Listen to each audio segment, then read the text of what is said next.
দরিদ্র ও সুবিধা বঞ্চিতরা যাতে ঈদের আনন্দ ভাগাভাগি করতে পারে সেজন্য দেশের বিত্তবানদের এগিয়ে আসার আহ্বান জানিয়েছেন রাষ্ট্রপতি মোহাম্মদ শাহাবুদ্দিন। সকালে বঙ্গভবনে সরকারের উচ্চপদস্থ কর্মকর্তা, কূটনীতিক সহ বিশিষ্টজনদের সঙ্গে ঈদের শুভেচ্ছা বিনিময় অনুষ্ঠানে এই আহ্বান জানান তিনি। রাষ্ট্রপতি বলেন, সম্প্রতি ঘূর্ণিঝড় রিমালে উপকূলীয় অঞ্চলে ব্যাপক ক্ষয়ক্ষতি হয়েছে। এতে অনেকে কোরবানি করতে পারছে না। এছাড়া যুদ্ধ সংঘাতের কারণে বিশ্বব্যাপী অর্থনৈতিক মন্দা দেখা দিয়েছে। ফিলিস্তিনিরাও চরম অসহায় অবস্থায় রয়েছে।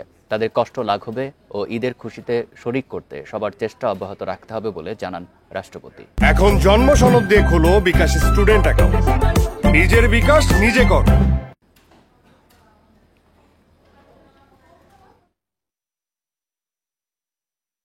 ঘূর্ণিঝড়ে সহায় সম্বল হারিয়ে মানবেতর জীবনযাপন করছে, তাই কেউ যাতে ঈদের আনন্দ থেকে বঞ্চিত না হয় সেই লক্ষ্যে সমাজের দারিদ্র্যপীড়িত ও সুবিধাবঞ্চিত মানুষদের সাথে ঈদের আনন্দ ভাগাভাগি করতে এবং তাদের পাশে দাঁড়াতে আমি দেশের বিত্তবান ও সচ্ছল ব্যক্তিবর্গকে এগিয়ে আসার আহ্বান জানাচ্ছি।